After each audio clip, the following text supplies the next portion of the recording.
खबरों को विस्तार से जानने के लिए हमारे साथ हमारे संवाददाता जुड़ चुके हैं। भोपाल से हमारे साथ ब्रिजेश जुड़े हुए हैं, तो वही रायपुर से हमारे साथ अमित जुड़ चुके हैं। तो सबसे पहले हम रुक कर लेते हैं ब्रिजेश का। ब्रिजेश, आज कौन सी वो तमाम खबरें होंगी जो आज सुर्खियों में बनी रहेंगी?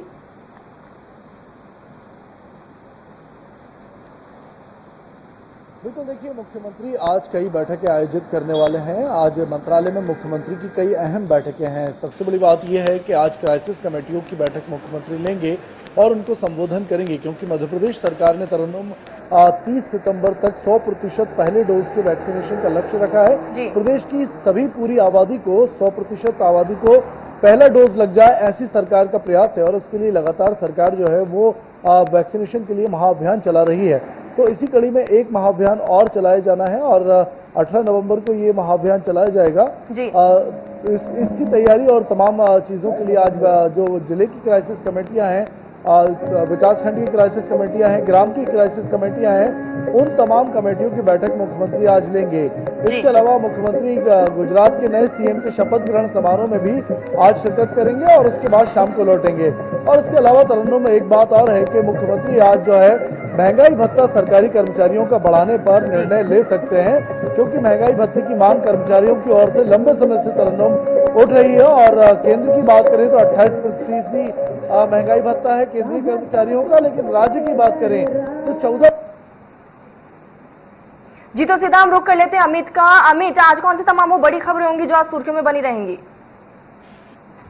बिल्कुल तरन्नुम, जिस तरीके से आपने बताया कि भाजपा आज यहाँ पर एक तरह से राज्य सरकार पर हल्ला बोलने वाली है, वह खाद्य की आपूर्ति को लेकर और उसकी अनुपलब्धता को लेकर। चूंकि प्रदेश में किसानों को अब खाद का संकट नजर आ रहा है, कई जिलों में खाद को लेकर किसान भटक रहे हैं, लेकिन उन्हें खाद की उपलब्धता नहीं हो पा रही है। ऐसे में अब भाजपा ने किसानों के हित में यह निर्णय लिया है और एक हल्ला बोल करेगी, जिसके तहत जो बिजली की अघोषित कटौती की जा रही है छत्तीसगढ़ में, जबकि यह सरप्लस राज्य हुआ करता था, तो ऐसे में छत्तीसगढ़ की जो अघोषित बिजली कटौती है उसके खिलाफ भी भाजपा आज सड़क पर उतरकर जोरदार प्रदर्शन करेगी, हल्ला बोलेगी राज्य सरकार पर, उसकी नीतियों के खिलाफ। तो अब ये एक तरह से चुनावी मोड में पूरी तरह से भाजपा आ गई है और अब उसने राज्य सरकार के खिलाफ रणनीति बना ली है कि विभिन्न मुद्दों पर अब इनके खिलाफ हल्ला बोलना है और इसी के तहत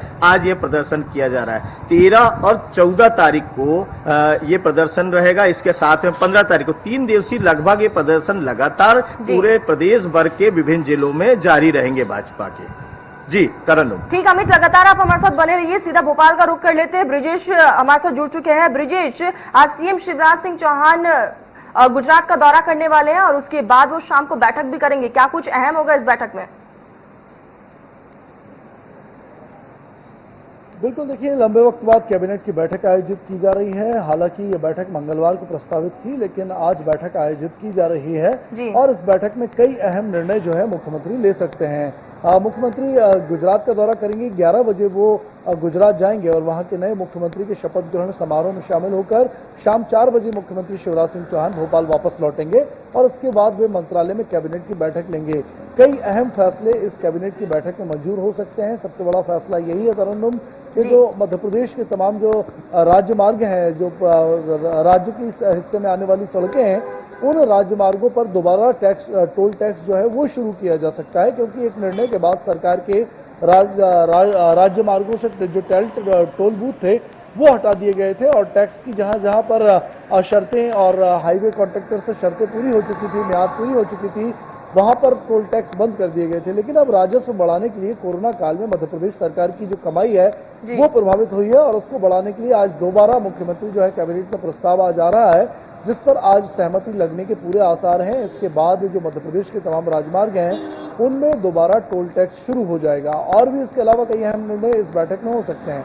तरन्नुम जी, ब्रिजेश, लगातार बने रहिए आप हमारे साथ, हम दोबारा आपके पास लौटेंगे। अमित का सीधा रुख कर लेते हैं। अमित, आज राज्य स्तरीय संगोष्ठी का आयोजन किया जाएगा। जी बिल्कुल, जिस तरीके से इस समय सुपोषण का माह चल रहा है और इसे सुपोषण माह के अंतर्गत महिला एवं बाल विकास विभाग द्वारा सिविल लाइन स्थित सर्किट हाउस में एक राज्य स्तरीय परिचर्चा और संगोष्ठी का आयोजन करने जा रही है, जिसका विषय है सुपोषित छत्तीसगढ़ परिदृश्य एवं चुनौतियां।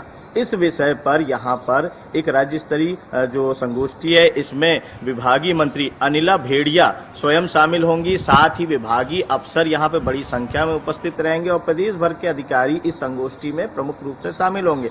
ये मैं बताना चाहूंगा कि छत्तीसगढ़ में लंबे समय से कुपोषण एक बड़ी समस्या के रूप में रहा है, लेकिन आज छत्तीसगढ़ की जो वर्तमान परिस्थिति है और चुनौतियां हैं, उसको लेकर अब सुपोषण की तरफ छत्तीसगढ़ राज्य बढ़ रहा है। जो कुपोषण का जो यहाँ पे दंश झेल रहा था यह प्रदेश, अब वह धीरे धीरे समाप्त हो रहा है और अब सुपोषित छत्तीसगढ़ की एक तस्वीर नजर आ रही है। इसी क्रम में आज इस संगोष्ठी का आयोजन किया गया है। जी, और मैं एक बात और जी एक जो यहाँ का सरकारी Atmanand Swami Atmanand English medium school है, जो अब तक छत्तीसगढ़ बोर्ड के माध्यम से चला करते थे, लगभग 52 स्कूलों ने अब सीजी बोर्ड की मान्यता की तरफ अपने कदम बढ़ा दिए हैं और अब ये सीबीएसई की मान्यता के साथ चलने की कवायद की जा रही है। बड़ी बात थी कि छत्तीसगढ़ में ऐसे स्कूल सरकारी हैं जो कि अब प्राइवेट स्कूलों को भी मात दे रहे हैं। इंटरनेशनल स्कूल जो थे, उस तरह के स्कूल पूरा एक इंफ्रास्ट्रक्चर तैयार किया गया बच्चों के लिए और निःशुल्क शिक्षा यहाँ पर दी जा रही है। तो अब लगभग छत्तीसगढ़ के सभी प्राइवेट स्कूलों में बच्चों की संख्या कम होती जा रही है और सरकारी स्कूल में की ओर अब बच्चे अग्रसर हो रहे हैं। जी तरन जी अमित, और ऐसे में आज बीजेपी उग्र आंदोलन करने जा रही है। तमाम मुद्दों को लेकर सरकार को यहाँ पर घेरने की रणनीति बनाई गई है। बिल्कुल, जिस तरीके से अब चूंकि हाल ही में यहाँ पर भाजपा ने बस्तर में चिंतन बैठक की थी मिशन 2023 को लेकर और एक रणनीति तय की गई थी इस चिंतन बैठक में कि 2.5 साल का उग्र आंदोलन की रणनीति बनाई गई थी इस चिंतन बैठक में और इस चिंतन बैठक के आधार पर ही अब छत्तीसगढ़ की राजधानी रायपुर में छत्तीसगढ़ की जो भाजपा इकाई है वह पूरी तरीके से उग्र स्वरूप में आ रही है और आंदोलन की राह पकड़ ली है।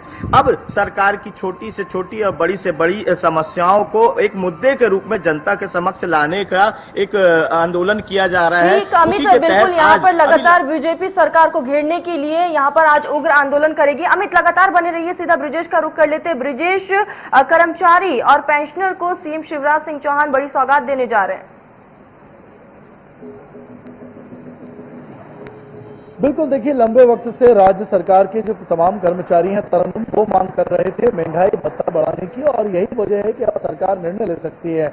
हालांकि ये लंबे समय से मांग की जा रही है। हमने देखा था कि 2 महीने पहले ही कोरोना की दूसरी लहर के बाद केंद्र सरकार ने महंगाई भत्ता अपने कर्मचारियों को बढ़ाया था। 28% महंगाई भत्ता अभी फिलहाल केंद्र के कर्मचारियों को मिल रहा है और अगर राज्य की बात करें तो राज्य के कर्मचारियों को 12% महंगाई भत्ता, यानी दोगुने से भी ज्यादा अंतर दोनों कर्मचारियों के महंगाई भत्तों में है। और यही वजह है कि महंगाई के इस दौर में लगातार महंगाई भत्ता यानी डीए बढ़ाने की मांग की जा रही थी और आज जो है इस पर मुख्यमंत्री फैसला ले सकते हैं। ये फाइल जो है मुख्यमंत्री कार्यालय भेज दी गई है। जो फाइनेंस मिनिस्ट्री है उसने पूरा प्रस्ताव तैयार कर लिया है। 5% राज्य सरकार के तमाम कर्मचारियों का महंगाई भत्ता बढ़ाया जा सकता है, लेकिन इसमें अंतिम निर्णय तरन्नुम जो है आज मुख्यमंत्री शिवराज सिंह चौहान लेंगे। और इसके अलावा बात करें तो आज भोपाल में एक और जो भोपाल के पास आचारपुरा इंडस्ट्रियल एरिया है, वहां पर भी गारमेंट उद्योग लगाने के लिए एमओयू साइन हुए थे। पिछले दिनों मुख्यमंत्री ने एक बैठक बुलाई थी, व्यापारियों के साथ संवाद किया था। उसमें कई व्यापारियों ने रुचि दिखाई थी और गारमेंट इंडस्ट्री से जुड़ी हुई आचारपुरा में कई इंडस्ट्रियों का भूमि पूजन मुख्यमंत्री शिवराज सिंह चौहान आज करेंगे। इसके अलावा बात करें तो डेंगू की अगर बात करें तो डेंगू के मामले लगातार बढ़े हैं तरन्नुम, और डेंगू के मामलों में लगातार बढ़ोतरी हुई है। आम जो मौसम जनित बीमारियां हैं वो भी बढ़ी हुई हैं।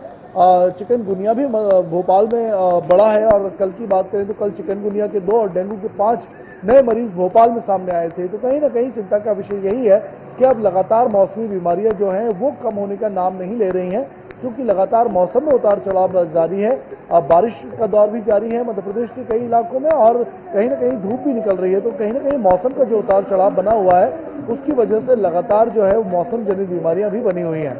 जी ब्रिजेश, अगर हम कोरोना वैक्सीन की बात करें तो लगातार प्रदेश सरकार लोगों को जागरूक कर रही है वैक्सीनेशन को लेकर और ऐसे में 17 को महाअभियान शुरू किया जा रहा है एक बार फिर से, और इसमें सीएम शिवराज सिंह चौहान ग्रामीण इलाकों के लोगों से संवाद भी करेंगे।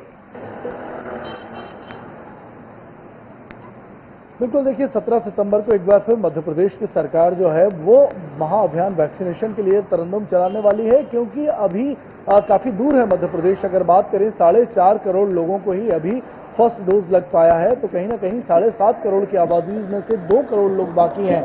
और मध्य प्रदेश सरकार ने लक्ष्य रखा हुआ है तरन्नुम के सितंबर के अंत तक प्रदेश की तमाम पूरी आबादी को 100% आबादी को कम से कम पहले डोज लगा दिया जाए। और यही वजह है कि अब महाअभियान लगातार चलाया जाएगा। इसके लिए मुख्यमंत्री आज तैयारियों की समीक्षा करेंगे। जो तमाम क्राइसिस कमेटियां हैं, चाहे वो ब्लॉक स्तर की हो, विकासखंड स्तर की हो या जिला स्तर की हो, तमाम क्राइसिस कमेटियां आज एक वीडियो कॉन्फ्रेंसिंग के माध्यम से शाम को 6 बजे जो है वो मुख्यमंत्री के साथ संवाद करेंगे और मुख्यमंत्री उनको संबोधित करेंगे। तमाम जो तैयारियां हैं महा वैक्सीनेशन अभियान को लेकर तरन्नुम, उसके बारे में चर्चा की जाएगी और कोरोना गाइडलाइन के बारे में भी चर्चा की जाएगी।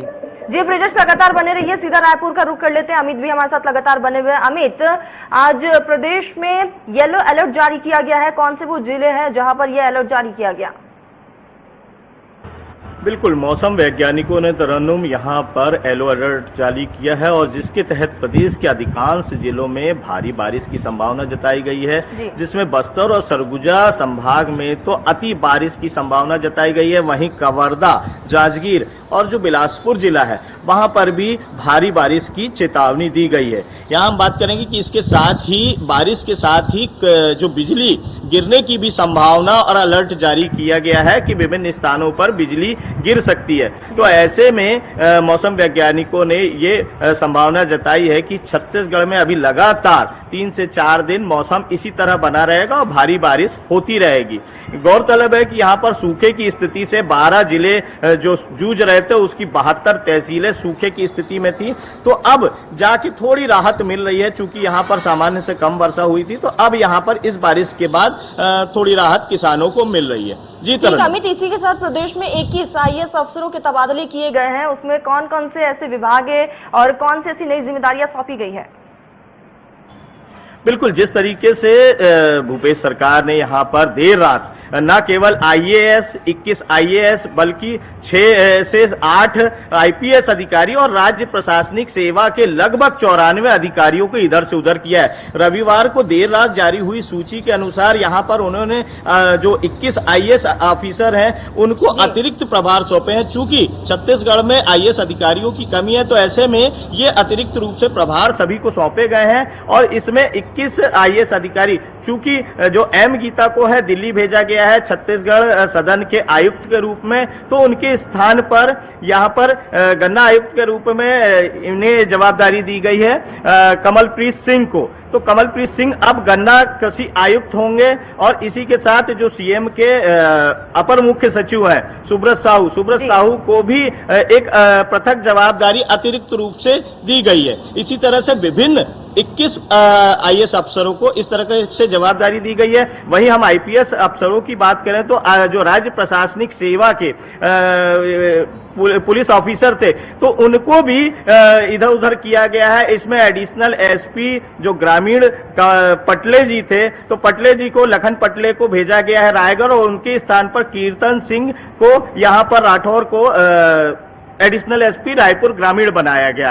इसी तरह राज्य प्रशासनिक सेवा के जो अफसर हैंगे उनको भी यहाँ पर इधर से उधर किया है, जिनकी संख्या 94 है। जी अमित, कुल मिलाकर यहाँ पर नई जिम्मेदारियां सौंपी गई है। सीधा ब्रिजेश का रुख कर लेते हैं। ब्रिजेश, लगातार कोरोना के मामले तो है ही और इसी के साथ डेंगू का भी प्रकोप बढ़ता जा रहा है। ऐसे में स्वास्थ्य विभाग क्या कुछ ठोस कदम उठाई है? बिल्कुल, देखिए डेंगू चिकनगुनिया के अलावा बात करें तरन्नुम, तो कोरोना के मामलों में भी लगातार इजाफा हुआ है और यही वजह है कि मध्य प्रदेश की सरकार ज्यादा से ज्यादा वैक्सीनेशन अभियान चलाना चाहती है ताकि सितंबर के अंत तक जो लक्ष्य है वो पूरा किया जा सके और प्रदेश की जनता को कहीं ना कहीं कोरोना से सुरक्षित किया जा सके। जैसे कहा जा रहा है कि नवंबर तक तीसरी वेव आ सकती है कोरोना की, तो ऐसे में सरकार की कोशिश यही है कि वैक्सीनेशन कम से कम पहला डोज जो है वो पूरी आबादी को लग जाए ताकि थर्ड वेव से जनता सुरक्षित हो जाए। और यही वजह है कि लगातार मुख्यमंत्री इसके बारे में समीक्षा बैठकें कर रहे हैं। जी ब्रिजेश और अमित, हमारे साथ जुड़ने के लिए, हम तक ये तमाम जानकारी पहुंचाने के लिए आप दोनों का बहुत बहुत शुक्रिया। मध्य प्रदेश छत्तीसगढ़ की हर खबर सीधे आपके मोबाइल फोन पर, सोशल मीडिया के हर प्लेटफॉर्म पर है। इंडिया न्यूज मध्य प्रदेश छत्तीसगढ़, अभी सब्सक्राइब करें हमारा चैनल और पाएं मध्य प्रदेश छत्तीसगढ़ की